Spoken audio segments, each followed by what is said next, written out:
Baik,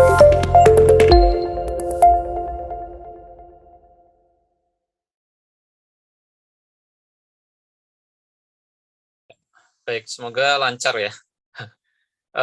Tadi pagi itu malah sama sekali tidak bisa ya ini apa, WiFi di tempat saya baru jam 9:30 atau jam berapa tadi bisa, tapi tampaknya masih belum lancar. Jadi kita akan membahas pada pagi ini pokok bahasan yang keempat ya, mengenai tonggak-tonggak reforma agraria. Jadi kalau kita kilas balik sejarah ya, ternyata pelaksanaan reforma agraria itu bukanlah sesuatu yang baru ya, karena di dalam sepanjang sejarah peradaban manusia itu ternyata sejak sejak dikenal peradaban itu ternyata juga selalu ada pelaksanaan reforma agraria. Nah, jadi pada pagi ini kita akan kilas balik ya sejarah pelaksanaan reforma agraria itu, mulai dari apa yang tercatat di dalam sejarah ya mengenai pelaksanaan reforma agraria, yang ternyata itu sudah mulai dijalankan sejak masa Yunani kuno ya. Jadi pada masa Yunani kuno itu ternyata sudah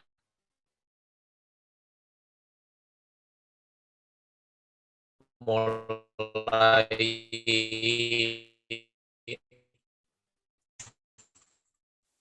Bapak mohon maaf, ada pelaksanaan putus-putus. reforma agraria. Karena sejarah penguasaan lahan itu selalu seperti melakukan ya. Apakah sekarang masih putus-putus? Sekarang apa sudah bisa didengar dengan baik? Sudah Pak, sekarang sudah Pak. Sudah ya. Nah, jadi seperti kuliah minggu lalu, setiap relasi sosio agraria itu dimanapun ya dan kapanpun, bahkan sejak awal peradaban itu tidak lepas dari kondisi ketimpangan ya. Jadi selalu ada situasi ketidakadilan semacam itu. Dan karena itu pada setiap sejarah peradaban manusia itu juga selalu ada upaya-upaya untuk melakukan pembaharuan. Maka tidak heran jika reforma agraria ini sudah dikenal sejak zaman dulu kala ya, sejak adanya peradaban manusia itu sudah mulai ada upaya menjalankan reforma agraria itu. Nah, kuliah pada pagi ini kita akan kilas balik ya tonggak-tonggak pelaksanaan reforma agraria itu, mulai dari zaman Yunani kuno, jadi sebelum Masehi ya, sampai era sekarang ya. Jadi semoga waktunya cukup karena ini memadatkan sejarah sekian abad ya, bahkan lebih dari 1 milenium ya. Karena sebelum Masehi sekarang kita sudah di 2000-an ya. Nah, jadi kita akan memulai pada periode kuno. Ini kita akan melihat bagaimana pelaksanaan reforma agraria pada masa Yunani dan juga pada masa Romawi. Kemudian setelah itu kita akan meloncat ya agak jauh ke belakang, itu kira-kira pada abad ke-18 atau 19 di Eropa maupun di Amerika Latin nanti ya. Bagaimana reforma agraria itu dijalankan sebagai buah dari revolusi sosial ya. Lalu kemudian memasuki era pasca Perang Dunia Kedua, itu juga kemudian banyak sekali reforma agraria dijalankan. Kemudian reforma agraria sempat mati suri selama dekade 80-an, dan kemudian sejak akhir 90-an mulai bangkit lagi ya, dan kemudian ada metamorfosis di dalam kebangkitan itu ya, yang terjadi pada masa sekarang ya. Nah, kita akan memulai dari era kuno ya, di masa abad 6 sebelum Masehi. Ini adalah masa pemerintahan Solon, di mana land reform pada waktu itu dijalankan supaya tidak terjadi revolusi sosial ya.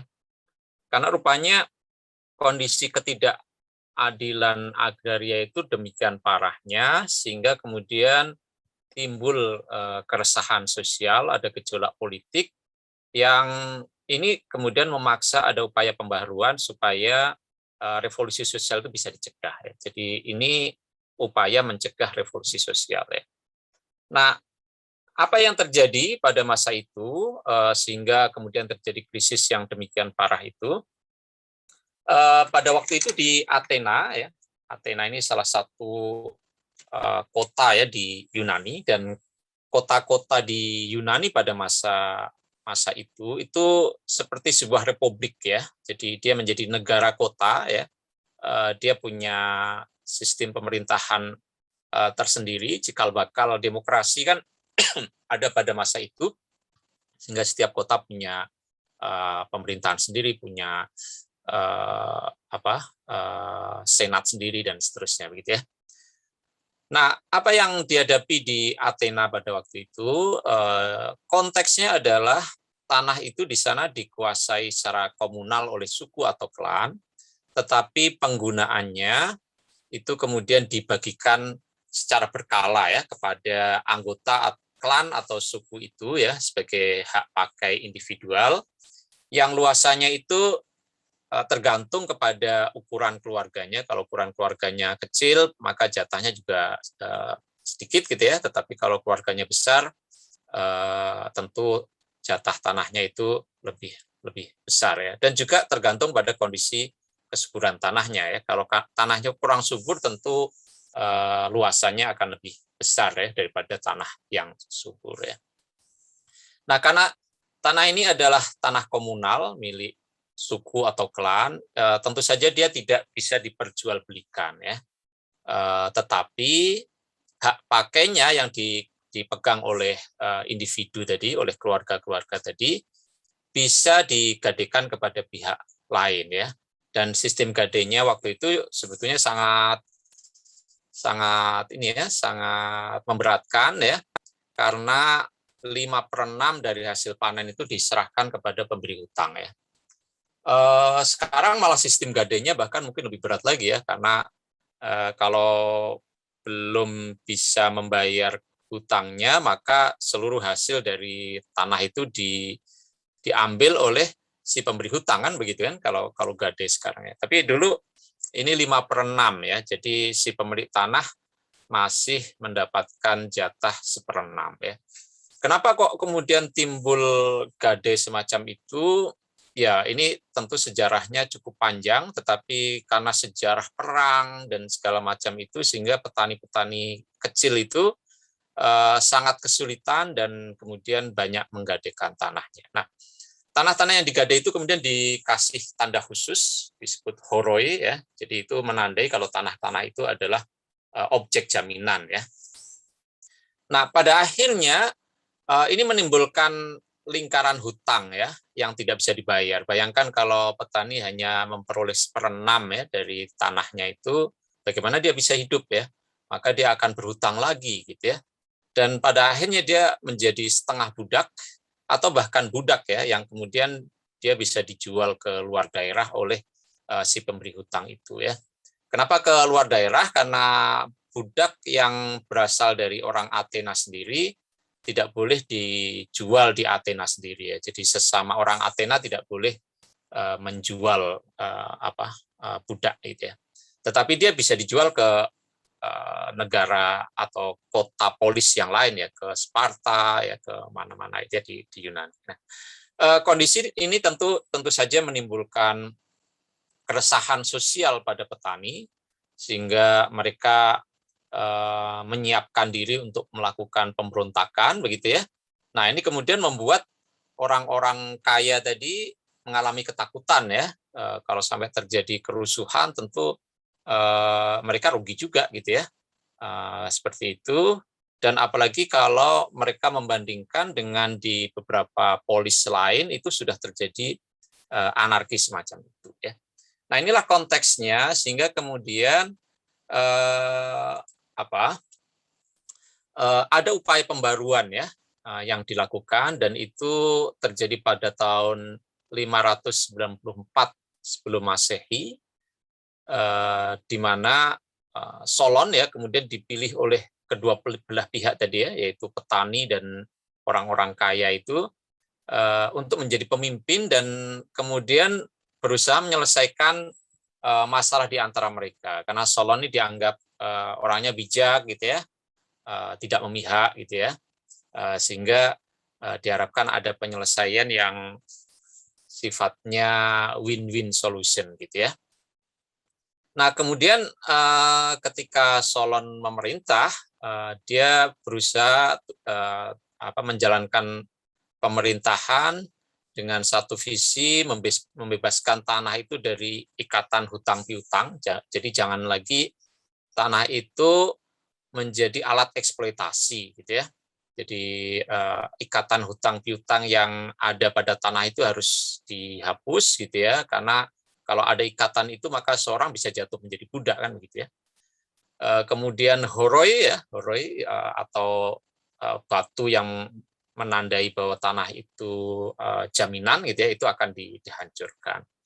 Nah inilah yang kemudian mendasari si Solon ini mengeluarkan undang-undang agraria. Saya nggak bisa baca itu ya, itu istilahnya begitu nama undang-undangnya, tapi itu kurang lebih artinya melepas beban ya. Di mana undang-undang ini dikeluarkan oleh Solon untuk mengakomodasi kepentingan semua pihak ya, jadi baik petani kaya, tuan tanah maupun petani miskin itu sama-sama dipuaskan ya, dipenuhi kepentingannya ya. Dengan cara apa ya? Pertama itu hutang yang menjadi beban para petani itu dipusukan ya, jadi dihapus gitu ya. Begitu juga status perbudakan itu dihapus. Kemudian ada larangan menggadaikan tanah, juga larangan memperbudak orang lain karena terjerat kewajiban hutang ya. Jadi jangan sampai ada perbudakan seperti itu. Kemudian orang Athena yang terlanjur dijual keluar polisnya gitu ya, dia dijual sebagai budak lalu dia ditebus kembali ya, dia dibawa kembali ke Athena dan kembali sebagai orang merdeka ya. Nah tetapi nah ini kemudian menjadi kompensasi buat si tuan tanah ya, hutangnya dihapus tetapi petaninya sendiri tidak bisa memperoleh tanahnya ya, jadi kemudian tanahnya itu jatuh ke tuan-tuan tanah tadi ya, sebagai ganti dari hutang yang dihapuskan. Ya, ini tentu menimbulkan masalah karena di satu sisi hutangnya dihapus, dia dibebaskan dari budak, tetapi kemudian tidak punya tanah ya, karena tanahnya diberikan atau masih berada di tangan tuan tanah dan tidak bisa diambil lagi oleh si petani yang semula menggarap dan hanya mendapatkan bagian 1/6 itu ya. Nah demikian juga budak yang sempat dijual ke luar daerah lalu ditebus kembali itu, setelah dibebaskan dia tidak memiliki tanah ya sebagai sumber penghidupan. Jadi dia bisa kembali lagi ke Athena, ke tanah kelahirannya gitu ya. Tetapi ya tanpa tanah bagaimana dia bisa hidup ya. Nah jadi Solon ini tampaknya ingin mengakomodasi kepentingan semua pihak, tetapi justru menimbulkan ketidakpuasan ya. Semuanya tidak puas ya. Si tuan tanahnya tidak puas karena hutangnya tidak dibayar, gitu ya. Lalu si petani yang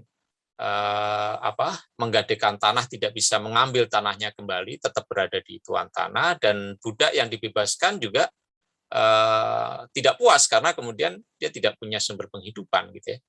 Jadi akhirnya timbul instabilitas politik.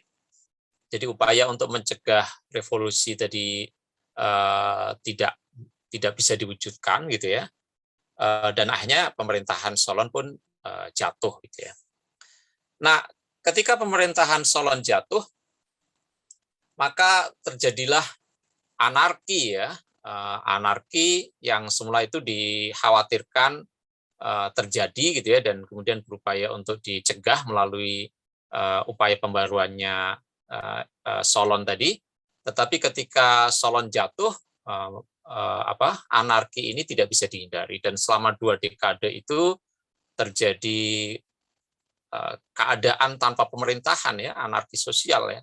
Dan ini kemudian menimbulkan revolusi sosial pada tahun 561 sebelum Masehi. Pada masa itulah seorang tokoh yang disebut sebagai Peisistratus, ya, ini tampil menjadi pemimpin yang kuat. Istilah tiran itu sebetulnya artinya pemimpin yang kuat, ya, pemimpin, sosok seorang pemimpin yang kuat. Dia bisa positif, bisa negatif, ya, meskipun kalau sekarang istilahnya kemudian tiran itu negatif, ya, karena sistemnya sekarang sudah demokrasi. Nah, tetapi karena dia lahir dari situasi revolusi sosial, dia didukung oleh petani, ya, untuk kemudian menjadi seorang penguasa begitu, maka dia menjadi pemimpin yang populis, ya. Jadi dia sangat berupaya membela konstituennya, ya, para petani itu, sehingga dia tidak segan bermusuhan dengan kelas bangsawan, aristokrat, tuan tanah, gitu, ya, dan menyita harta mereka untuk dibagikan kepada petani, ya.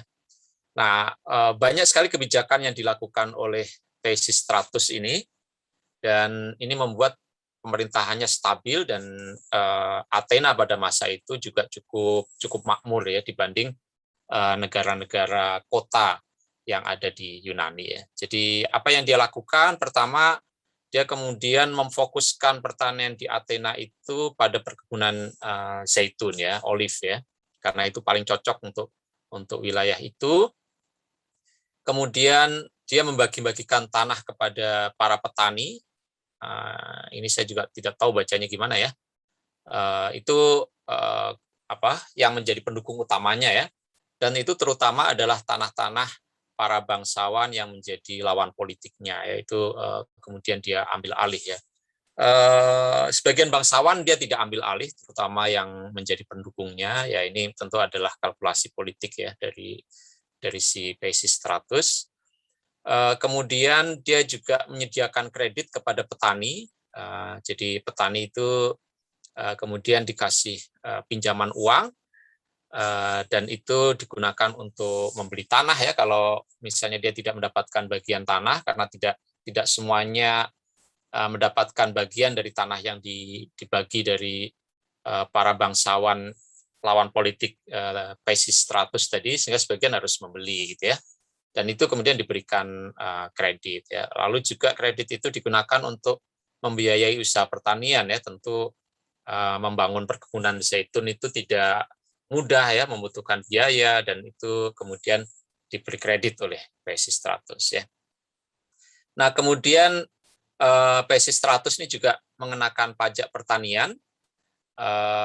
Besarannya ini berbeda-beda, ya. Menurut Aristoteles itu 10%, ya. Tentu Anda pernah dengar, ya, nama Aristoteles, seorang filsuf terkemuka dari Yunani.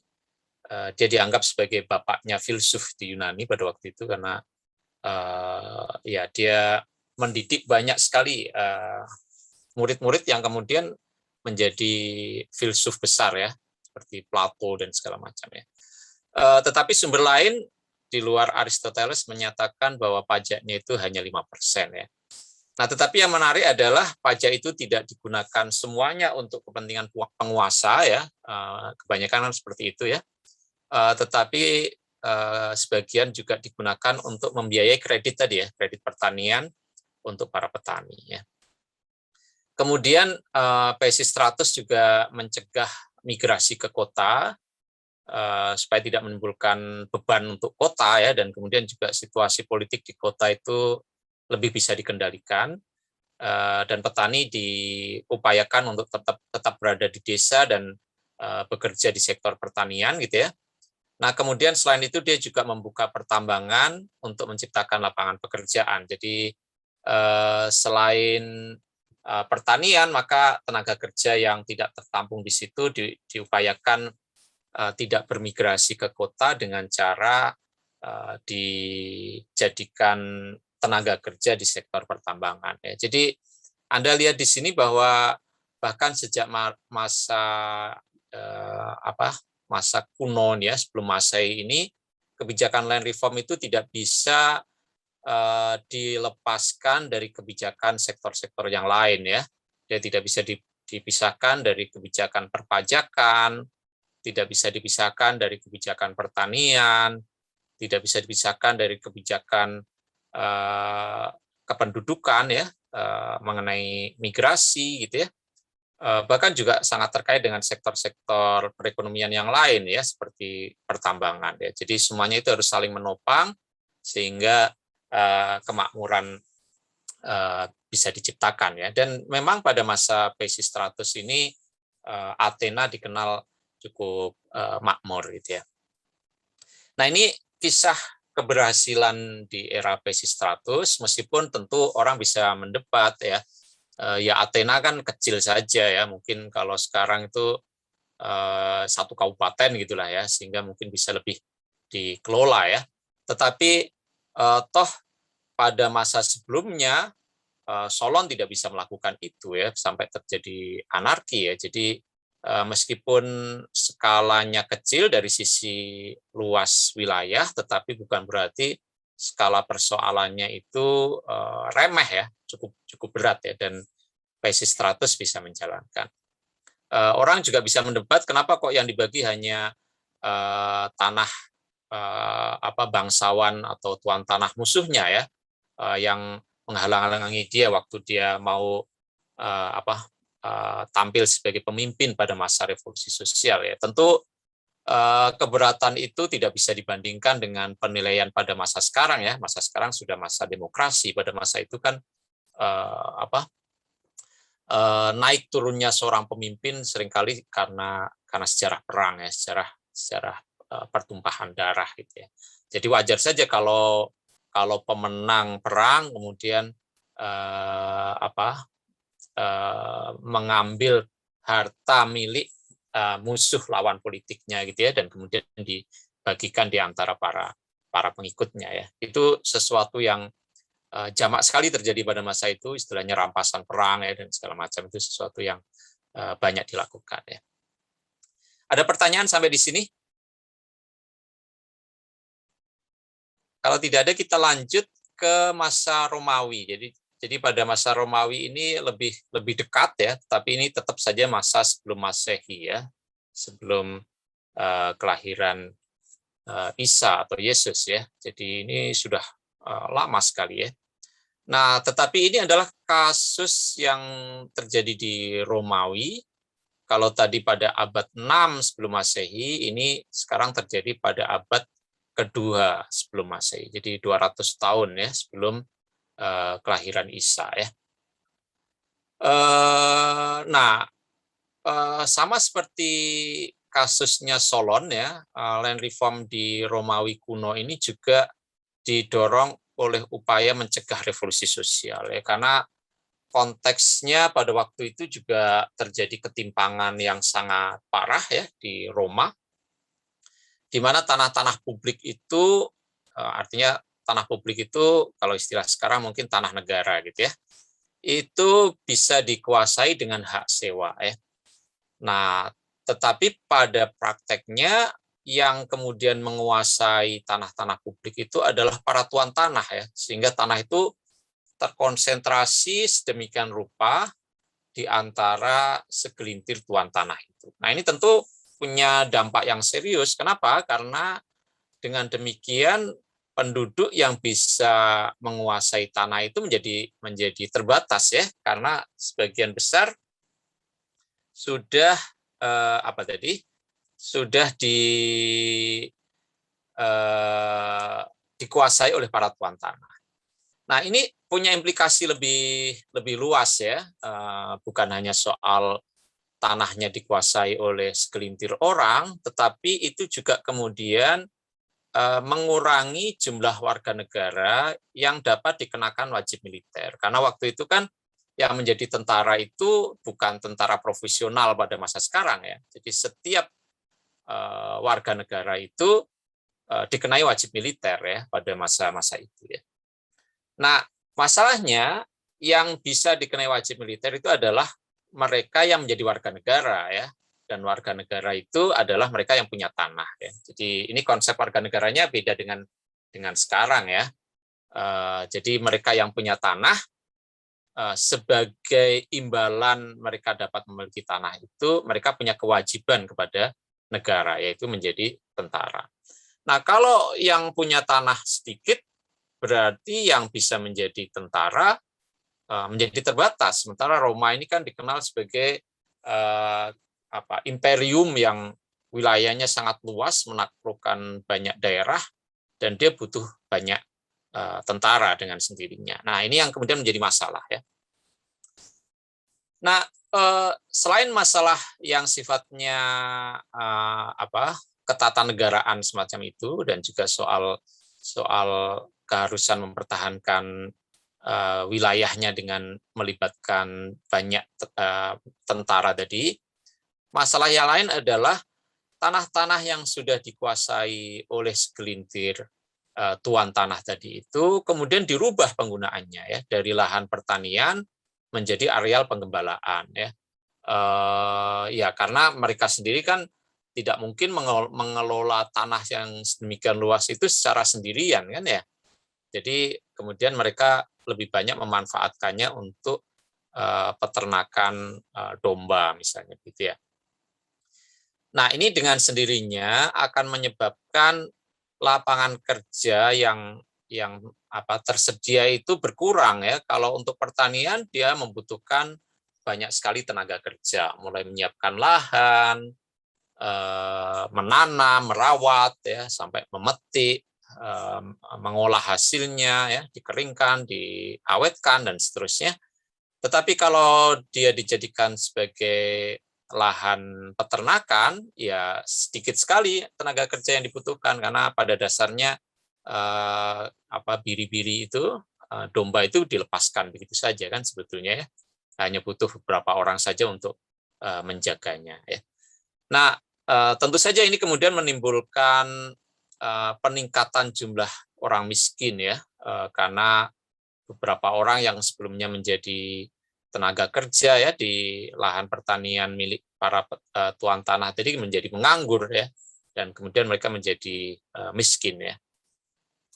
Nah, akhirnya inilah yang kemudian menimbulkan krisis ya dan kemudian atas inisiatif seorang anggota Senat Tiberius Gracchus ini ya, dia kemudian mendorong kelahiran undang-undang agraria atau lex agraria ya, lex itu hukum, agraria ya agraria ya. Nah, Anda tentu di kajian agraria sudah diperkenalkan bahwa agraria itu berasal dari kata ager ini ya, yang punya konotasi pengertiannya itu tanah, wilayah pedesaan, ya lembah, bukit gitu ya, seperti itu. Nah, inilah yang diupayakan oleh Tiberius itu. Jadi kemudian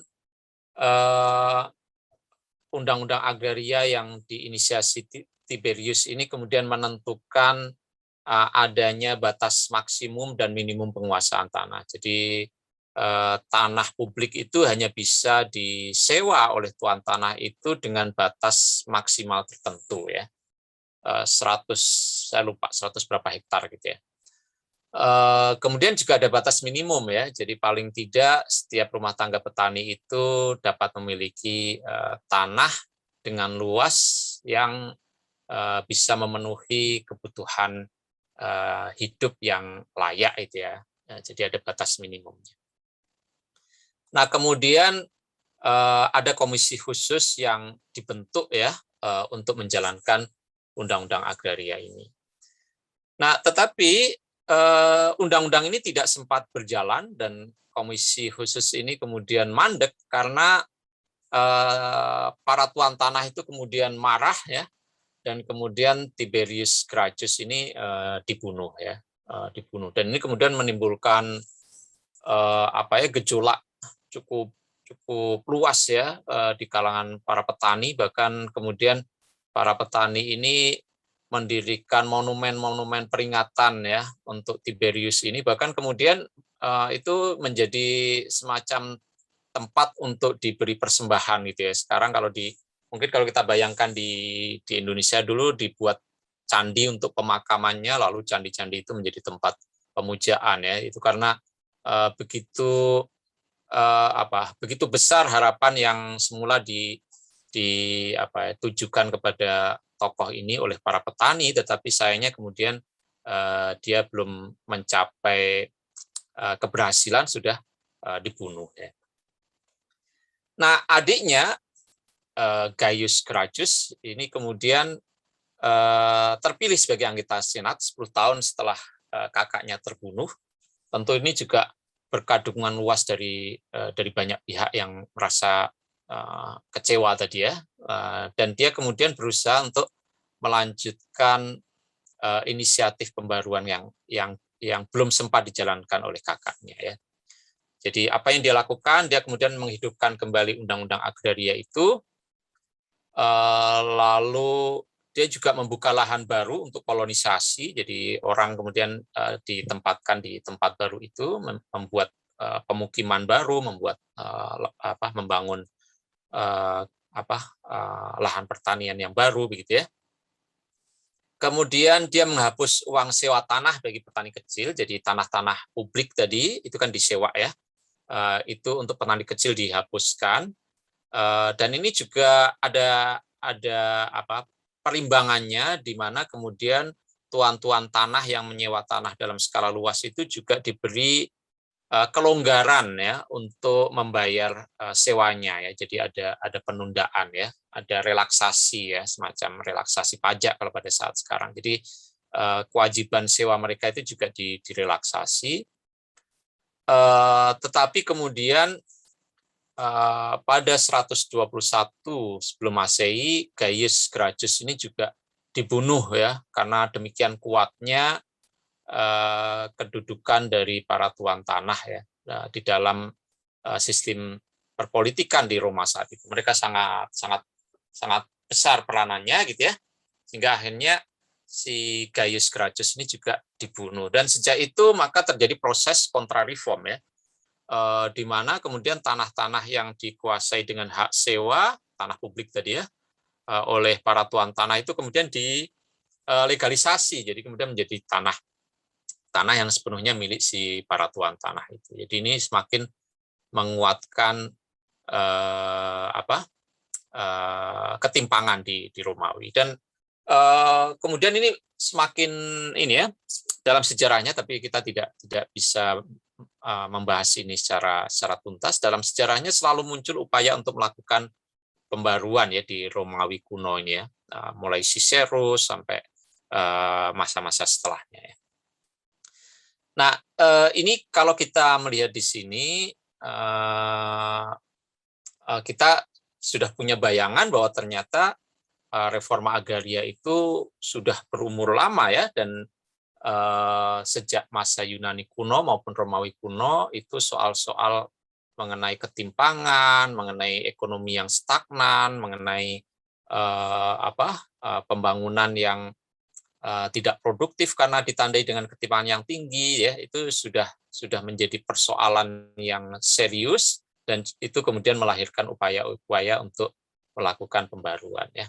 Jadi reforma agraria itu bukan sesuatu yang baru, itu sudah lama ada, dan kalau kemudian Anda menggunakan dua kriteria yang sudah dijelaskan di minggu lalu, Anda kemudian bisa menilai ya, Solon itu seperti apa, kemudian tadi siapa namanya? Siapa tadi namanya? Pelanjut. Tiberius. Itu kemudian Tiberius Gracchus, Gaius Gracchus, ini kemudian kita bisa nilai bagaimana land reform di situ bisa kita nilai dari sisi kriteria pro-pur maupun kriteria demokratis ya. Tentu kriteria demokratis tidak sepenuhnya bisa berlaku pada masa itu ya, karena sistemnya berbeda ya dari masa sekarang. Nah, sekarang kita masuk ke tonggak kedua.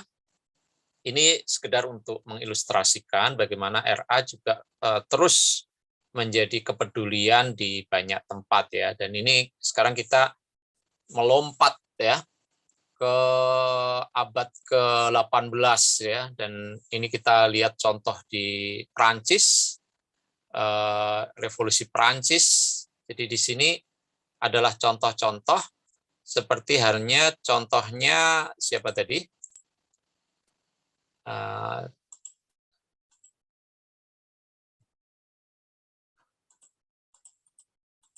Saya lupa siapa tadi namanya. Namanya susah ya. Ya itu tadi yang penerus Solon tadi siapa namanya itu? Yang kemudian dia muncul sebagai pemimpin dari revolusi sosial dan kemudian dia bisa melakukan upaya reform. Ya. Nah, hal serupa juga terjadi di Eropa maupun di Amerika Latin. Ini sekedar 3 contoh saja. 2 dari Eropa, lalu 1 dari Amerika Latin.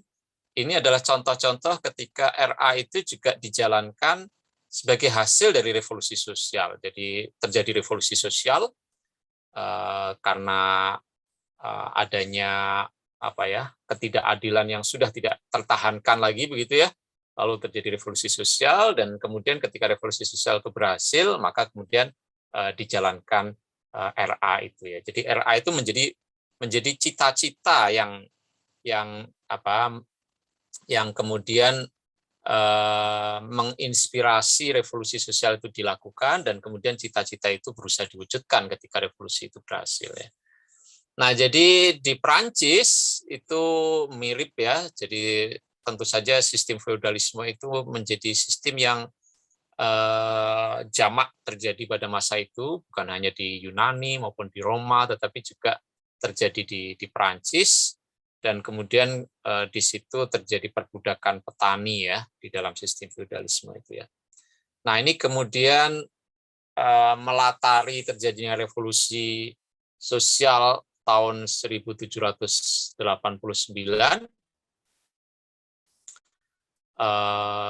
Kalau bicara revolusi tentu inspirasinya dari revolusi Prancis ini ya, di mana dengan revolusi itu maka sistem penguasaan tanah feodal itu dihancurkan, kemudian petani yang semula terikat di dalam ikatan tuan dan budak itu ya, itu kemudian dibebaskan dan kemudian tanah-tanah para tuan tanah ya, tuan tanah di sini tentu beda, harus ada bayangkan berbeda ya dari tuan tanah yang biasa kita pahami pada saat ini ya. Jadi tuan tanah dalam sistem feodal dia tidak saja menguasai tanah skala luas ya, tetapi dia punya kekuasaan tersendiri di dalam tanah yang dikuasainya itu, kekuasaan penuh ya.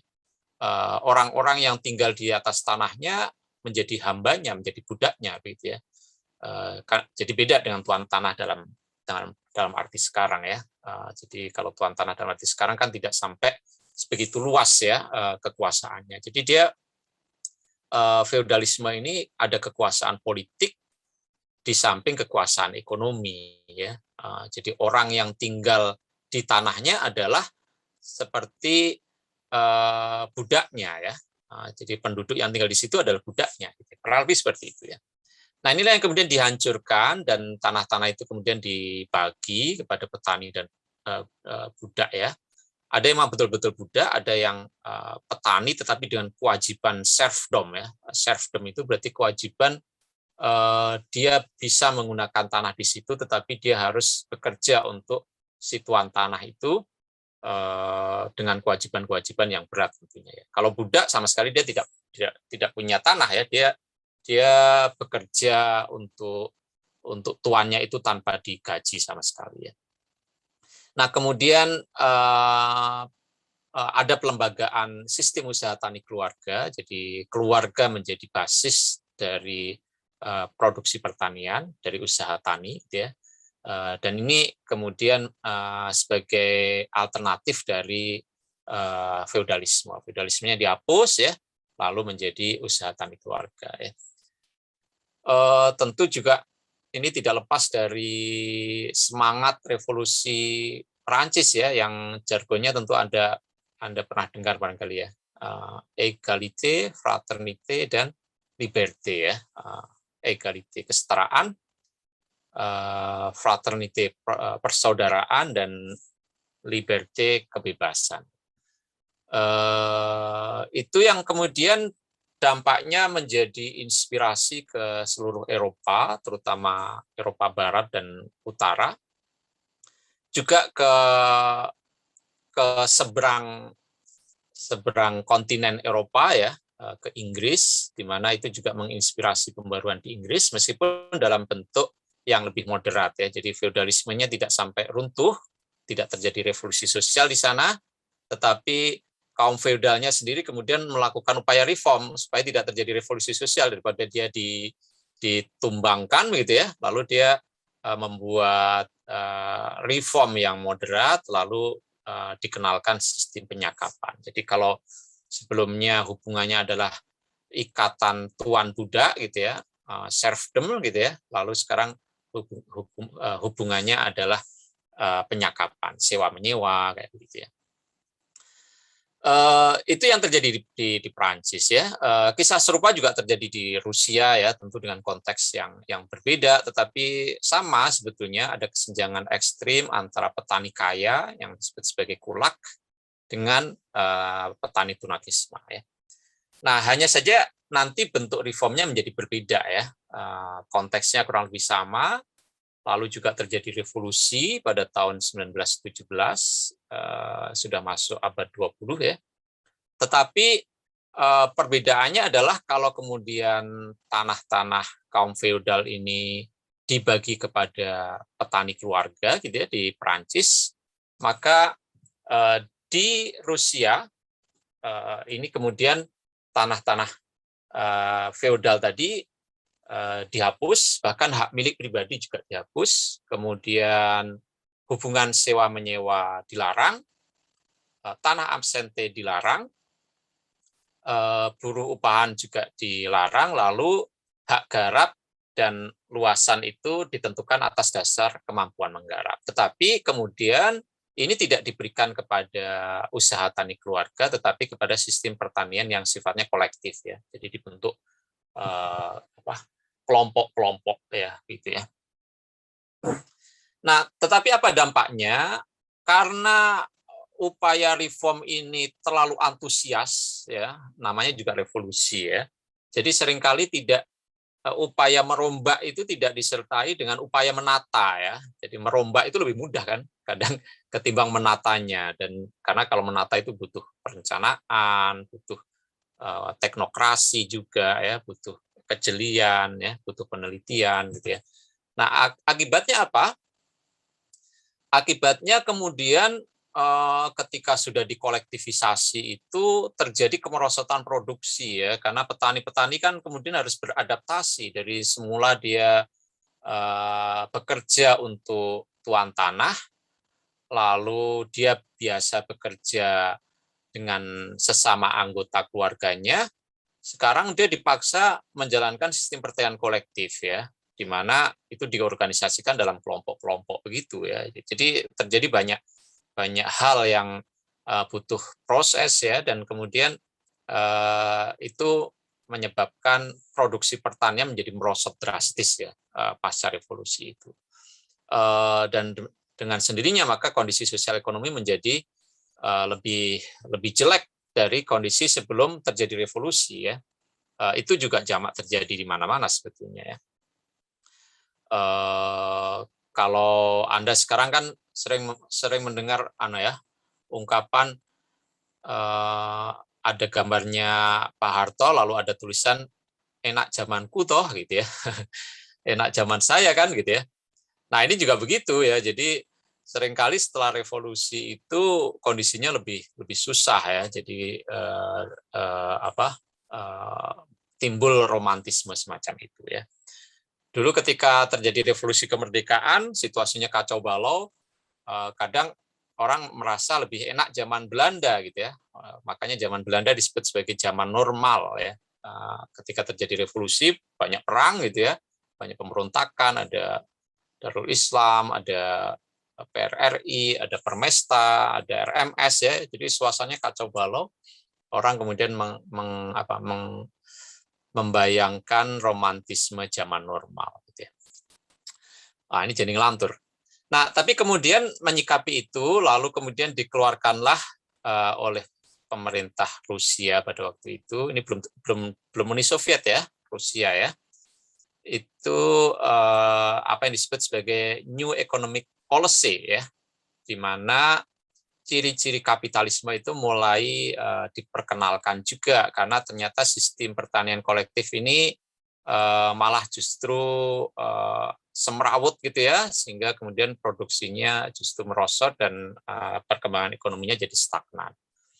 Nah, inilah yang kemudian menimbulkan debat ya. Nah, debat ini juga nanti akan terus menyertai perjalanan RA setelah Perang Dunia Kedua antara kubu Marxis dengan kubu neopopulis. Jadi sebetulnya reforma agraria yang tepat itu seperti apa sih? Apakah cirinya kolektivis ya, seperti dilakukan di sini, ataukah cirinya itu kapitalis gitu ya, atau cirinya neopopulis ya, dengan tekanan kepada rumah tangga ya. Kalau kapitalis tekanannya kepada korporasi, pengusaha-pengusaha besar, neopopulis tekanannya kepada usaha tani keluarga, lalu kalau Marxis ini tekanannya kepada kolektivisasi ya. Meskipun tidak semua Marxis begitu ya, yang selalu menekankan kolektivisasi itu kan kubu komunis sebetulnya ya. Tapi kita lanjut lagi, jadi kemudian di Meksiko juga ini timbul revolusi Meksiko, dan ini juga buah dari revolusi sosial ya. Kenapa itu terjadi? Karena ketimpangan di Meksiko itu sangat sangat parah ya. Anda tahu Meksiko itu adalah negara di Amerika Latin. Ini kemudian menjadi negara yang dikuasai oleh kaum koloni ya, kaum dari Eropa yang datang ya mengambil tanah di Meksiko dari dari penduduk Indian begitu ya. Tetapi di antara orang-orang dari Eropa yang kemudian tinggal di sana itu kemudian juga terjadi sistem yang sangat feodal ya. Jadi di antara mereka sendiri kemudian juga ada yang menguasai tanah banyak gitu ya.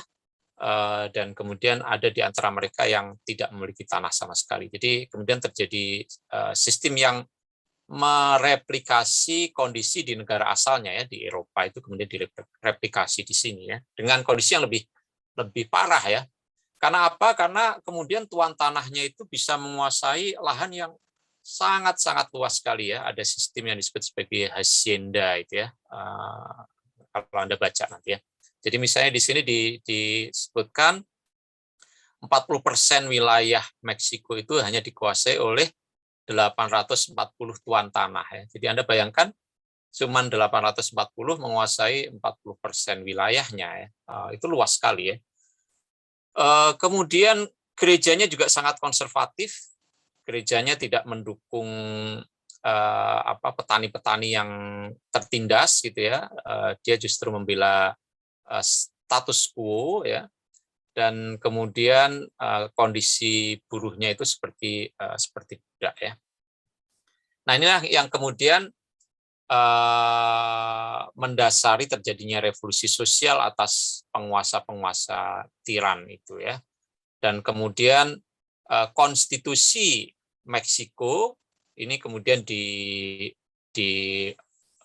dipulihkan dan dengan menyatakan secara eksplisit di dalam konstitusi itu bahwa reforma agraria adalah sebuah kewajiban negara. Jadi salah satu konstitusi yang sangat eksplisit menyebut bahwa reforma agraria itu harus dijalankan itu adalah di Meksiko ini konstitusinya begitu ya. Kalau di Indonesia kan tidak ya. Di Indonesia cuma menyatakan bumi, air, dan kekayaan alam yang terkandung dalamnya dikuasai oleh negara untuk sebesar-besar kemakmuran rakyat. Jadi tidak ada kata reforma agraria di situ ya.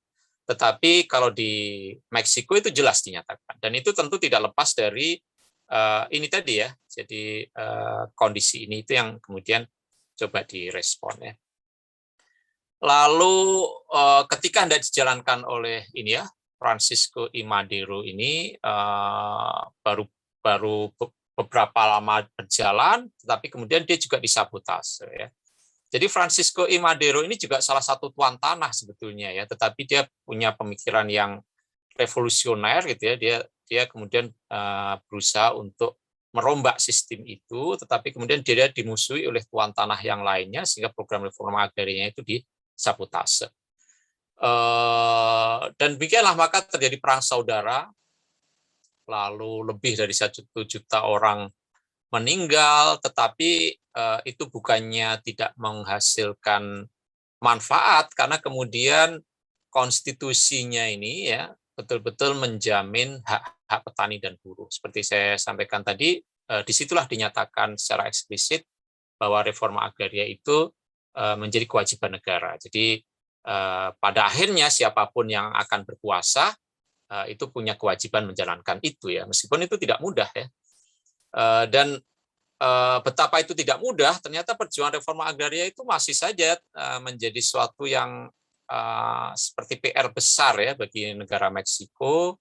Dan di era modern saat ini, kalau Anda pernah mendengar gerakan Zapatista ya, gerakan masyarakat adat di Meksiko, itu juga lahir ya dari situasi seperti ini ya, seperti itu. Jadi di sini Anda melihat bagaimana kemudian tonggak lain dari reforma agraria itu dia menjadi sesuatu yang dihasilkan dari revolusi sosial. Dia bagian dari cita-cita revolusi sosial itu sendiri.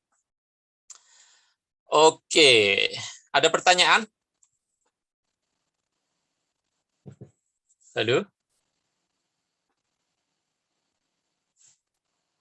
Suara saya masih cukup jelas ya? Masih jelas, Pak.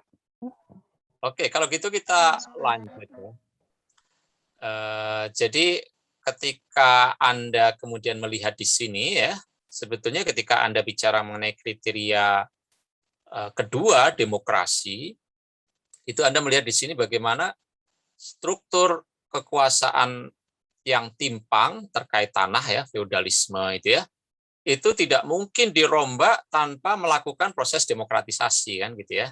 Kalau selama kekuasaan politiknya masih timpang, maka ya kaum tuan tanahnya tidak akan terusik dan tidak akan mau melakukan perubahan ya. Karena itulah kemudian revolusi sosial itu tidak saja kemudian merubah sistem penguasaan tanahnya, tetapi juga memperbarui sistem politiknya ya, menjadi sistem politik yang lebih demokratis ya. Contohnya di Meksiko ini, di mana kemudian konstitusinya dirombak, dia memasukkan juga kewajiban reforma agraria, lalu hak-hak petani dan buruh itu betul-betul dijamin di konstitusi itu. Nah, ini bukan berarti semua masalah menjadi selesai ya, tetapi setidaknya inilah salah satu tonggaknya ya yang ingin ditunjukkan ya. Oke, kita sekarang masuk ke tonggak ketiga ya. Nah, tonggak ketiga ini terjadi setelah Perang Dunia Kedua. Seperti kita tahu Perang Dunia Kedua itu mula-mula muncul di Eropa, tapi kemudian karena negara-negara Eropa itu menjajah berbagai belahan dunia yang lain, maka apa yang terjadi di Eropa itu kemudian merembet ya ke seluruh dunia ya, dan kemudian itu merubah situasi politik secara besar-besaran ya di seluruh dunia ya. Nah, ini kemudian menjadi tonggak tersendiri ya di dalam pelaksanaan reform ya. Nah, tadi saya sudah sampaikan sebelum Perang Dunia Kedua sendiri di Eropa sudah terjadi land reform yang cukup berhasil ya. Jadi ada revolusi Prancis ya. Kemudian revolusi sebelum apa tadi? Ini yang tadi saya sampaikan ya, tahun berapa tadi? 1917 ya. Jadi ini namanya disebut sebagai Stolypin Reform. Jadi ini reform di Rusia sebelum terjadinya revolusi Bolshevik ya. Revolusi Bolshevik inilah yang kemudian melahirkan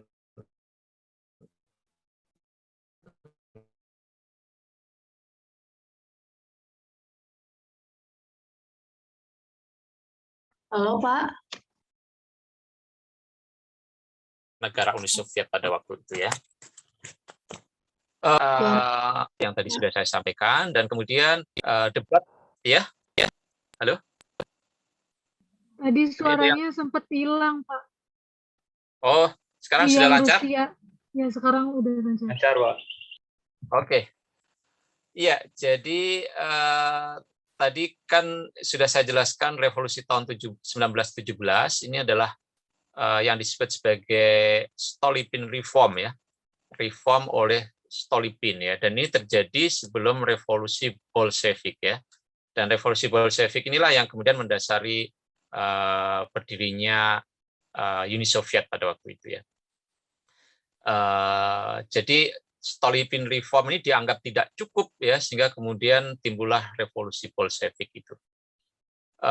Kemudian ada revolusi Meksiko yang tadi sudah saya sampaikan, dan sebelum Perang Dunia Kedua ini perdebatan yang muncul terkait dengan pelaksanaan reform adalah antara kalangan Marxis dengan neopopulis di Universitas Moskow ya, di mana kalangan Marxis itu mendorong reforma agraria itu dijalankan dengan model kolektivis. Jadi penguasaan tanahnya itu bukan pada rumah tangga kecil-kecil gitu, bukan, tetapi kemudian dikolektivisasi di dalam unit yang lebih besar, di dalam kelompok-kelompok begitu ya.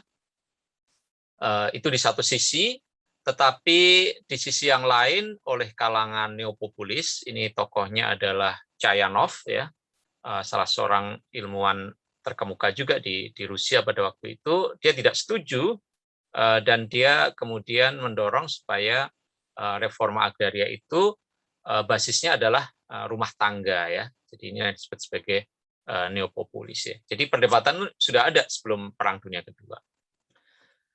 Nah, kemudian terjadi Perang Dunia Kedua, dan ketika terjadi Perang Dunia Kedua ini dimenangkan oleh beberapa negara yang tergabung di dalam kelompok sekutu ya. Di kelompok sekutu ini melawan Nazi Jerman, kemudian Nazi Jerman ini bersekutu dengan Jepang ya, dan dengan Italia ya, Italia fasis ya, fasis Italia. Dan ini kemudian dilawan oleh negara-negara lain yang tergabung dalam tentara sekutu itu ya, antara lain negara-negara Eropa yang dijajah oleh Jerman, kemudian Inggris, kemudian Amerika Serikat, dan juga Uni Soviet ya. Pemenangnya adalah itu ya. Nah, ketika kemudian Perang Dunia Kedua berakhir, lalu kemudian muncul konteks baru di mana land reform itu tidak dijalankan dalam rangka mencegah revolusi sosial ya, seperti tadi itu ya, atau dijalankan sebagai buah dari revolusi sosial, tetapi ini konteksnya beda ini ya. Konteksnya ini orang habis perang, semua negara hancur-hancuran, sebagian negara masih dijajah gitu ya. Jadi setelah Perang Dunia Kedua itu tidak langsung kemudian berakhir sistem penjajahan ya. Tetapi sistem penjajahan masih berlanjut ya. Indonesia sendiri setelah 45 terjadi akhir Perang Dunia Kedua masih harus berjuang sampai kemudian secara formal diakui kemerdekaannya oleh dunia itu pada tahun 49 ya. Jadi butuh waktu yang panjang. Negara-negara lain bahkan sampai tahun 50-an dan bahkan sampai awal 60-an baru merdeka gitu ya. Nah, jadi ada konteks baru di mana upaya land reform itu dijalankan dalam rangka dekolonisasi ya. Jadi bagaimana negara-negara itu meraih kemerdekaannya dan kemudian menata sistem kebijakan agrarianya itu untuk merombak warisan kolonial ya. Misalnya di Indonesia warisan kolonialnya ada apa? Ada perkebunan erpah ya. Ada tanah partikelir ya, macam-macam ya, warisan kolonial itu ya. Dan upaya merombak itulah upaya menggantikan sistem agraria kolonial dengan sistem agraria yang baru yang sesuai dengan cita-cita kemerdekaan, itu menjadi konteks baru dari land reform atau reforma agraria pada masa pasca Perang Dunia Kedua. Ya. Lalu juga bagian dari upaya dekolonisasi itu, melepaskan diri dari penjajahan itu adalah state making ya, state making and building. Bagaimana menciptakan dan membangun negara baru ya, negara yang berdaulat, yang merdeka ya. Nah, ini tentu setiap daerah, setiap wilayah punya pergulatan sendiri-sendiri ya. Ada yang state making and building-nya ini berdarah-darah seperti di Indonesia karena kita kemudian melakukan revolusi kemerdekaan, memerangi Belanda dengan senjata begitu ya. Ada yang prosesnya tidak melalui itu, seperti di bekas negara jajahannya Inggris, seperti di Malaysia, India, Pakistan, gitu ya, di mana kemudian terjadi transfer kedaulatan secara kurang lebih damai, begitu ya, meskipun itu memakan waktu yang cukup lama ya, baru tahun 50-an itu ya selesai proses itu, dan macam-macam lagi ya, kisahnya macam-macam. Lalu juga tentu saja konteks yang lain yang menjadi imperatif bagi pelaksanaan land reform adalah upaya modernisasi ya. Jadi bagaimana bangkit dari keterpurukan era Perang Dunia Kedua atau era perjuangan kemerdekaan seperti di Indonesia dan menjadi negara baru yang modern gitu ya. Nah, jadi konteksnya sama sekali berbeda. Ini yang membedakan land reform tonggak 3 ini dari tonggak-tonggak sebelumnya. Nah, tetapi juga yang penting untuk diingat bahwa upaya menjalankan land reform di berbagai negara tadi ternyata seringkali tidak mudah dijalankan secara independen ya. Kenapa demikian? Karena pada waktu pasca Perang Dunia Kedua itu terjadi rivalitas ideologis yang sangat kencang ya, sangat keras di antara negara pemenang Perang Dunia Kedua. Di satu sisi mengutuk ke kubunya Uni Soviet ya, itu yang kemudian mendorong ideologi sosialis dengan land reform yang bentuknya kolektivis. Lalu di sisi lain ada negara-negara yang kemudian mengelompok menjadi kubu kapitalis ya di bawah kepemimpinan Amerika Serikat ya. Jadi negara-negara yang kemudian berusaha untuk melakukan dekolonisasi dan akhirnya bisa menjadi negara merdeka itu seringkali ditarik-tarik oleh rivalitas ini ya, antara yang kapitalis dengan sosialis itu ya. Nah, ini kemudian menimbulkan banyak sekali debat mengenai bagaimana land reform itu dijalankan. Apakah individual hak miliknya itu, apakah hak miliknya kolektif ya, apakah individual property right ataukah kolektif property right ya. Ini kan seperti disampaikan oleh kuliahnya Mas Bayu, kenapa kok ada macam-macam model? Ya ini sejarahnya ya. Apakah kemudian modelnya itu mengikuti Soviet gitu ya, atau mengikuti Amerika Serikat, kurang lebih seperti itu ya. Lalu juga kaitannya dengan state making and building dan modernisasi ini, peran dari reforma agraria itu seperti apa ya di dalam pembangunan nasional? Apakah pembangunan yang mengikuti jalur pertanian pedesaan, ataukah yang mengikuti jalur industri perkotaan? Ya, ini juga berbeda-beda strateginya dan itu juga sangat tergantung kepada konteks negaranya masing-masing. Ada negara yang sudah cukup maju dan itu kemudian mengikuti jalur industrial urban path of development seperti di negara-negara Eropa ya pasca Perang Dunia Kedua. Tetapi mungkin di negara-negara yang lain tidak seperti itu ya. Di negara Asia, mungkin Asia Timur ya, mungkin Jepang mengambil industrial urban path of development, tetapi negara-negara seperti Indonesia ya mengikuti pada awal era kemerdekaan ya agricultural rural path of development ya. Kemudian juga apakah industrialisasinya ini diarahkan untuk substitusi import, ya, ini terutama di negara-negara dunia ketiga, gitu ya. Ini juga menjadi satu debat tersendiri. Misalnya saja, sama-sama negara dunia ketiga, ambillah contoh perbandingan antara Indonesia dengan Nigeria, itu negara yang sama-sama mendapatkan kelimpahan minyak dan kemudian pada era 70-an itu cukup memperoleh banyak devisa dari penjualan minyak. Tetapi yang satu, yaitu di Indonesia, uang dari minyak itu kemudian digunakan untuk membangun pedesaan. Ada istilah impres, ya, instruksi presiden, di mana kemudian uang minyak itu digunakan untuk membangun infrastruktur irigasi, jalan-jalan di pedesaan, membangun sekolah-sekolah dasar, membangun puskesmas, gitu ya. Jadi lebih diarahkan ke sana, dan itu punya dampak mengurangi kemiskinan yang cukup berhasil, ya, di Indonesia.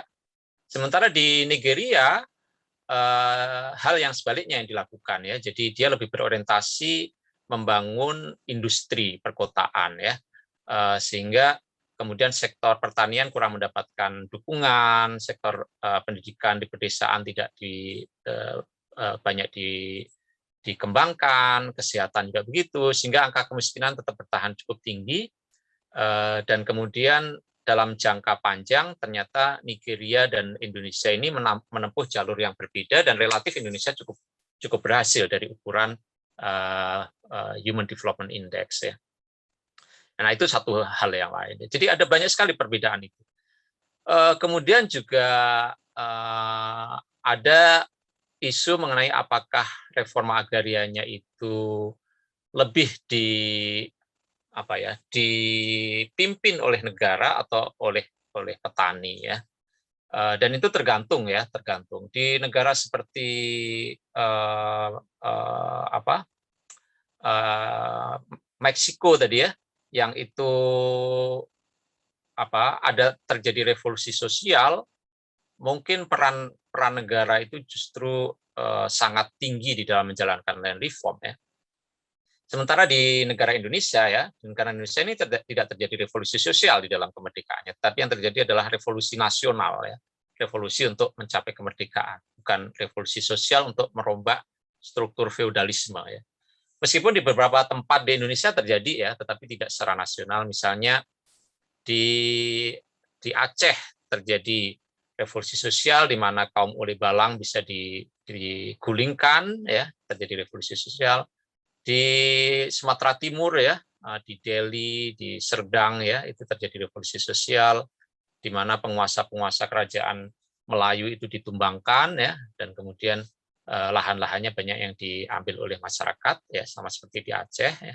Tetapi itu jarang, ya, yang sifatnya peasant-led seperti itu juga jarang, ya. Jadi ini ada macam-macam variasi seperti ini. Nah, inilah yang kemudian kalau Anda refleksikan di kuliah kedua, mendasari kenapa kok reforma agraria itu macam-macam bentuknya, ya. Kenapa kok ada yang kolektivis, ada yang redistributif, ya, kayak Chayanov itu, ya, atau kayak revolusi Prancis sebelum era Perang Dunia Kedua. Ada juga yang seperti di Amerika. Di Amerika itu tanah dibagi berapa luasnya, kalau Anda pernah melihat film, saya lupa judulnya itu, ya. Jadi orang itu berlari sekencang-kencangnya, sejauh-jauhnya, dan sejauh itulah maka dia akan memperoleh pembagian tanahnya, ya. Jadi itu menggambarkan bagaimana kompetisi bebas, ya, itu mendasari spirit kapitalisme, dan itu juga mendasari penguasaan lahannya, ya. Jadi siapa yang mampu berkompetisi dan kemudian dia bisa mengakumulasi lahan dengan cara yang sah secara legal, gitu, ya, meskipun bisa licik secara ekonomi, ya, itu justified, ya, itu oke saja, ya, dan itu yang mendasari land reform model kapitalis, ya, di negara itu, ya. Nah, jadi ada beberapa variasi seperti itu. Inilah tonggak yang ketiga. Ada pertanyaan?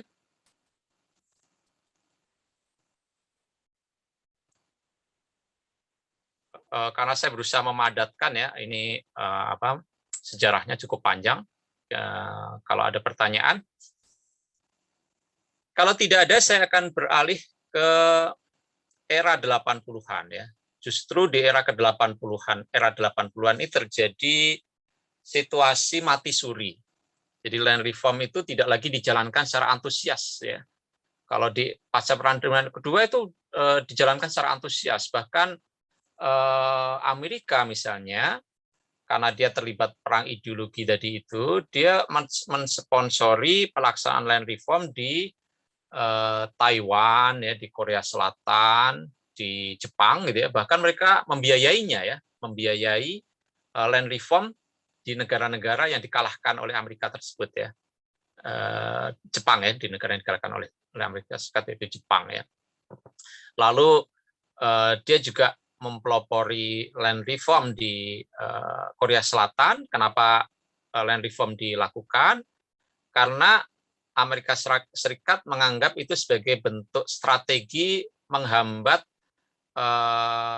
pengaruh ideologi sosialis dari Korea Utara ya. Kalau tidak dihambat nanti semuanya menjadi komunis itu semenanjung Korea itu ya. Maka dihambat, dan caranya adalah menjadikan land reform itu sebagai salah satu upaya untuk menangkal pengaruh dari sosialis itu. Jadi dia menjadi preemptif ya, preemptif program ya, program untuk mendahului serangan land reformnya Korea Utara yang cirinya adalah kolektivis tadi ya.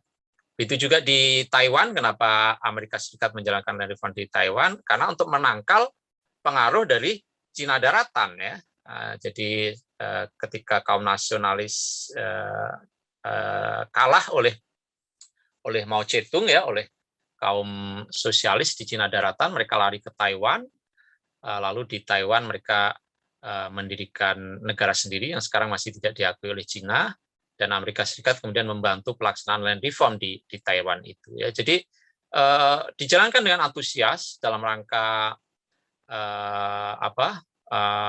menangkal ideologi sosialis itu. Dan di pihak lain tentu saja kubu dari sosialis ini juga menjalankan land reform secara antusias di negara-negara yang di bawah pengaruhnya ya, di Korea Utara, di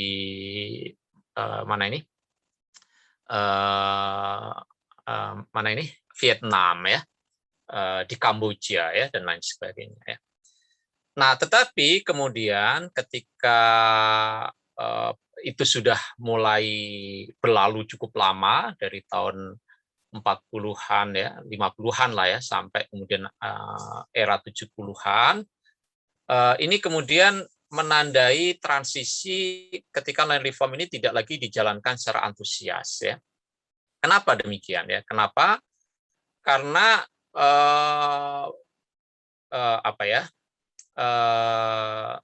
ironisnya ya, sebelum saya menjelaskan kenapa, ironisnya masa transisi kemudian land reform ini tidak dijalankan secara antusias justru terjadi ketika pada tahun 79 itu dijalankan atau dilaksanakan konferensi dunia mengenai reforma agraria dan pembangunan pedesaan oleh FAO di Roma ya. Ini tahun 79 ya dilaksanakan. Dan justru setelah itu terjadi titik balik ya, bukannya semakin menggairahkan, justru menjadi titik balik ya. Padahal inilah konferensi reforma agraria pertama oleh FAO tahun 79, dan kemudian menghasilkan apa yang disebut sebagai Peasant Charter ya, piagam petani ya pada waktu itu. Tetapi ini justru menjadi turning point ya. Kenapa menjadi turning point ya? Karena di pihak negara kapitalis sendiri, negara yang dipelopori oleh Amerika Serikat, tidak ada lagi kebutuhan untuk melakukan preemptive land reform ya, karena pada masa itu negara-negara sosialis mulai meluruh, belum sampai kolaps tapi sudah mulai meluruh ya. Kolapsnya pada tahun 80-an ya. Jadi kemudian pada tahun 80-an itu negara blok sosialis itu mulai kolaps.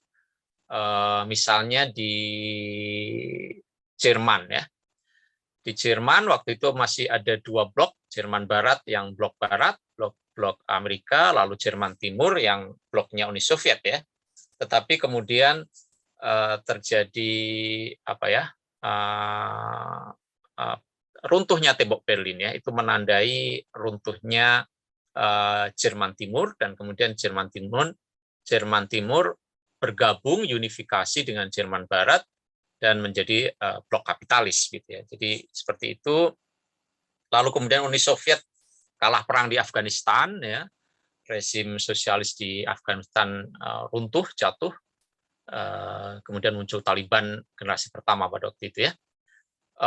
Di Uni Soviet sendiri kemudian terjadi era yang disebut sebagai glasnost dan perestroika itu ya, ada keterbukaan dan reformasi ya oleh Gorbachev pada waktu itu, sehingga kemudian ini memicu runtuhnya Uni Soviet ya. Kemudian negara-negara yang semula berhimpun di Uni Soviet itu menjadi negara sendiri-sendiri ya. Ada Rusia menjadi negara sendiri, kemudian dulu ada beberapa negara di Asia Tengah itu ya, Kazakhstan, apalagi macam-macam itu ya, Uzbekistan dan segala macam itu kan dulu bagian dari USSR ya, seperti itu. Sehingga kemudian apa gunanya land reform dijalankan kalau tidak ada lagi tantangan dari kubu sosialis ya. Lalu juga mulai terjadi liberalisasi ya, proses liberalisasi di mana kemudian peran negara itu makin dikurangi dan kemudian itu membuat land reform itu juga tidak banyak dijalankan ya. Nah, pada akhirnya pada tahun 80-an ini situasinya adalah apa yang ditulis oleh Paulsen dan Stock sebagai petani yang dikhianati ya. Jadi banyak sekali janji-janji land reform itu kemudian tidak bisa dijalankan. Di Indonesia sendiri reforma agraria kemudian tidak lagi menjadi prioritas pada masa Orde Baru begitu ya. Apalagi kemudian masalah pangan itu tidak lagi hendak diselesaikan dengan land reform, tetapi hanya dengan menjalankan revolusi hijau. Jadi temuan teknologi untuk menghasilkan produksi pangan yang lebih banyak ya, jadi produktivitasnya sangat tinggi karena ditemukannya varietas-varietas bibit unggul, itu kemudian membuat banyak pihak merasa apa gunanya menjalankan land reform kalau pangan bisa ditingkatkan tanpa didahului oleh land reform misalnya begitu ya. Nah, itu kemudian menyebabkan di era 80-an ini land reform tidak banyak lagi ditoleh ya. Seperti terjadi di Indonesia ya. Tapi itu juga terjadi dimanapun ya. Kemudian mulai surutnya apa yang disebut sebagai developmental state ya. Jadi kalau pada pasca Perang Dunia Kedua itu negara itu menjadi aktor yang sangat kuat ya untuk menjalankan peran pembangunan karena sektor-sektor yang lain kan masih lumpuh ya karena selesai Perang Dunia Kedua. Jadi negara yang kemudian berperan besar melakukan rekonstruksi pasca perang, melakukan kebijakan-kebijakan ekonomi, membangun dan segala macam. Tetapi seiring dengan berkembangnya liberalisasi, maka kemudian peran negara itu diminta untuk makin surut ya dan digantikan oleh sektor bisnis gitu ya. Dan ketika peran negara surut, tentu saja itu mengurangi kemauan untuk menjalankan land reform. Bahkan kemudian land reform diupayakan melalui mekanisme pasar ya, market based land reform ya. Ini juga mungkin sudah dijelaskan di kuliah kedua dan inilah konteksnya ya, ketika peran negara diminta mundur, peran swasta dikedepankan, pasar menjadi mekanisme penting gitu ya, sehingga kemudian reforma agraria juga dijalankan melalui mekanisme pasar ya. Tidak lagi dengan paksaan compulsory ya oleh negara, tetapi dengan voluntary ya. Jadi si tuan tanah mau menjual, si petani mau membeli ya. Lalu difasilitasi oleh negara, yang menjual dapat kompensasi dengan harga yang tidak merugikan, lalu petani yang mau membeli dikasih kredit supaya bisa membeli tanah itu ya. Jadi seperti itu. Kemudian semuanya ini kemudian dampaknya apa? Dampaknya adalah land reform kemudian berada dalam status mati suri ya. Jadi dormant status ya. Jadi era 80-an kurang lebih ditandai oleh kondisi semacam itu ya. Nah, inilah tonggak ini tidak bisa dianggap tonggak sebetulnya ya, karena ini justru ketika land reform mulai mati suri, jadi ini masa transisi sebetulnya ya, setelah sebelumnya land reform itu dijalankan dengan sangat antusias pasca Perang Dunia Kedua, lalu kemudian terjadi transisi di mana 80-an itu kegairahan untuk menjalankan land reform itu semakin surut ya di semua negara ya, termasuk Indonesia. Bahkan di Indonesia kegairahan ini mati surinya land reform ini tidak saja pada dekade 80-an tapi terus berlanjut hingga era 90-an ya. Nah, kita sampai kepada tonggak keempat dan ini adalah slide terakhir. Jadi pada tonggak keempat ini terjadi pada era 90-an ya di banyak negara, meskipun di Indonesia era 90-an ini masih mati suri. Di Indonesia kebangkitannya justru baru dimulai setelah reformasi ya, setelah tahun 99 ya sampai sekarang ya. Nah, ini sebetulnya masih era kebangkitan tetapi belum solid juga sebetulnya sekarang kalau di Indonesia. Tetapi kalau di luar negeri di beberapa negara, tidak semua negara juga ya, itu sudah dimulai pada era 90-an. Dan kenapa ini terjadi ya? Jadi ada banyak sekali konstelasi baru. Kalau tadi saya sampaikan tonggak ketiga itu ditandai dengan konstelasinya adalah pasca Perang Dunia Kedua, lalu dekolonisasi, lalu nation and state building, ya, modernisasi, kurang lebih seperti itu. Nah, tetapi kalau di tonggak keempat ini ternyata konstelasinya itu jauh lebih kompleks ya, dan itu kemudian menyebabkan kenapa faktor-faktor yang membangkitkan reforma agraria ini juga sangat beragam ya dari satu negara ke negara yang lain. Jadi misalnya kita bisa melihat di sini ada beberapa negara itu yang mengalami perang saudara, konflik gitu ya, setelah mereka lepas dari kemerdekaan, mereka justru diwarnai oleh konflik di dalam negeri. Indonesia juga pernah mengalami, tetapi itu sudah selesai pada era 50-an ya.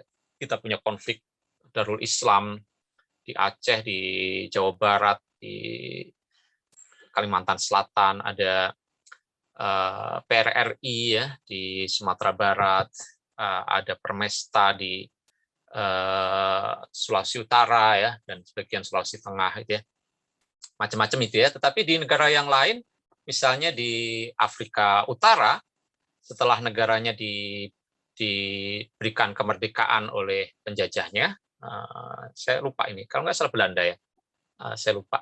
Tapi ternyata kemudian masyarakatnya terbelah berdasarkan sistem apartheid ya. Jadi warga kulit putih, keturunan kulit putih ini menguasai banyak sekali tanah dan sektor perekonomian, sementara penduduk asli yang kulit hitam itu didiskriminasi ya. Jadi ini kemudian baru bisa diselesaikan di era 90-an, kemudian Mandela dibebaskan dan dia menjadi presiden ya. Dan konteks itulah yang mendasari pelaksanaan land reform. Jadi bagaimana land reform itu banyak sekali dijalankan dengan cara restitusi. Restitusi itu seperti kuliah lalu saya sampaikan, berarti memulihkan kembali hak-hak yang dulu pernah dirampas. Dalam hal ini adalah hak-haknya warga kulit hitam yang banyak sekali tanahnya itu diambil oleh kulit putih pada masa lalu. Jadi ini land reform dijalankan dalam rangka penyelesaian masa lalu ya. Jadi upaya untuk melakukan konstruksi dan konsolidasi demokratis atas kondisi pasca konflik ya. Jadi kalau sebelumnya ini pasca Perang Dunia Kedua, ini pasca konflik. Nah, ini yang membedakan land reform di Afrika Selatan itu berbeda dari land reform yang lain karena dia ditujukan untuk menyelesaikan masalah sistem apartheid itu ya.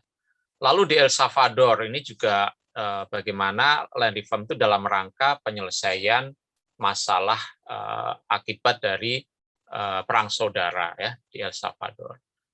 Di Kolombia begitu juga, di Rwanda ya, apalagi di Rwanda ini ada kerusuhan etnik ya antara, Anda pernah lihat film judulnya Hotel ya kalau nggak salah ya, antara etnis Tutsi dengan apa satunya itu. Jadi itu ya. Lalu yang kedua, konstelasi yang berbeda adalah semakin disadarinya hak-hak yang berbeda dari masyarakat adat ya. Ini makanya kemudian muncul antara lain pemberontakan Zapatista ya di Meksiko ya. Karena land reform yang dicita-citakan oleh konstitusi dulu bayangannya baru hak petani dan hak buruh ya, belum membayangkan bahwa masyarakat adat tuh haknya berbeda gitu ya. Haknya berbeda. Dan karena itu tidak selesai hanya dengan reforma agraria yang konstitusi yang sudah dibuat itu. Jadi kemudian muncul gerakan Zapatista itu ya. Lalu juga makin disadari adanya isu-isu hak tanah yang terkait dengan gender ya. Jadi ini kemudian pada masa berikutnya di era 90-an ini semakin disadari, loh kok land reform yang dulu tidak peduli soal gender ya, justru malah membuat ketimpangan gender misalnya ya. Dan ini kemudian banyak memunculkan isu ini terutama di negara-negara yang indeks kesetaraan gendernya sangat sangat parah ya, seperti di India dan segala macam, itu isu ini sangat sangat menonjol. Kemudian ada kesadaran yang lebih besar mengenai hubungan tanah dengan lingkungan. Jadi ini juga menyebabkan kenapa kok land reform sekarang itu jauh lebih bervisi ekologis ketimbang land reform pasca Perang Dunia Kedua. Saya mau tambah 5 menit ya, tolong nanti diingatkan. Jadi ini karena konteks yang baru ini, apalagi sekarang ya, ketika kemudian muncul isu perubahan iklim ya. Kemudian juga kita melihat adanya persistensi ya, terus bertahannya dan bahkan munculnya kembali kekerasan di banyak negara, dan itu juga tidak lepas dari soal agraria gitu ya. Dan itu yang menyebabkan kemudian reforma agraria ini bangkit lagi karena konflik-konflik yang terjadi itu ternyata berakar pada soal itu ya. Kita lihat misalnya di Indonesia banyak sekali kasus reclaiming, banyak konflik karena penguasaan tanah skala luas oleh perusahaan. Itu karena ternyata ketimpangan itu terus diproduksi ya, dan itu kemudian juga pada saat yang sama akan selalu direspon dengan aspirasi untuk mewujudkan keadilan ya. Ketika ketidakadilan itu terjadi, pasti ada respon orang akan mengupayakan terjadinya keadilan. Dan itu menyebabkan kenapa kok di daerah-daerah yang ada kekerasan itu seringkali di baliknya itu adalah terkait dengan aspirasi keagrariaan. Bahkan kalau Anda melihat sesuatu yang kelihatannya perang etnis gitu ya, seperti di Rwanda itu ya, atau misalnya di Dayak ya misalnya ya, waktu dulu Dayak dengan Madura terjadi perang etnis, atau apa yang dianggap sebagai perang agama di Poso atau di Maluku gitu ya, itu sebetulnya juga tidak lepas dari soal ketidakadilan agraria itu ya, seperti itu. Lalu kemudian yang lain adalah mulai munculnya pendekatan-pendekatan berbasis hak ya. Jadi bagaimana human rights itu dikembangkan sehingga human rights itu punya dimensi keagrariaan. Makanya sekarang ada istilah yang disebut sebagai, kemarin kuliah minggu lalu, agrarian citizenship ya, kewarganegaraan agraria. Jadi hak sebagai warga negara itu juga menyangkut hak-hak keagrariaan.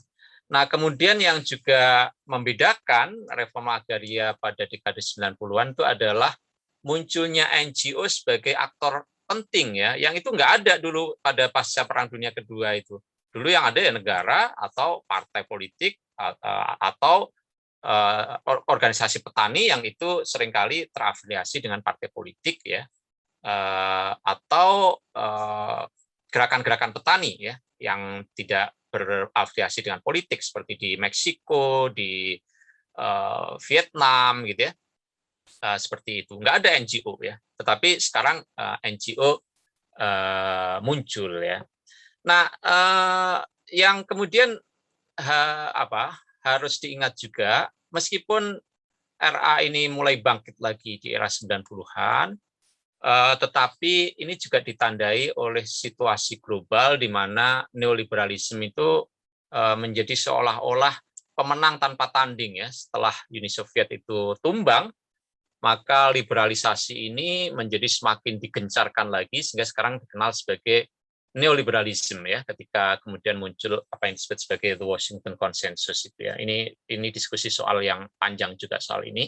Tetapi apa yang menarik kemudian adalah isu kebijakan atau perdebatan kebijakan yang muncul pada saat ini dengan berbagai varian yang ada di berbagai negara itu adalah apakah land reform yang macam-macam ini itu hendak dilakukan dengan cara memperkuat proses privatisasi atau seperti apa gitu ya.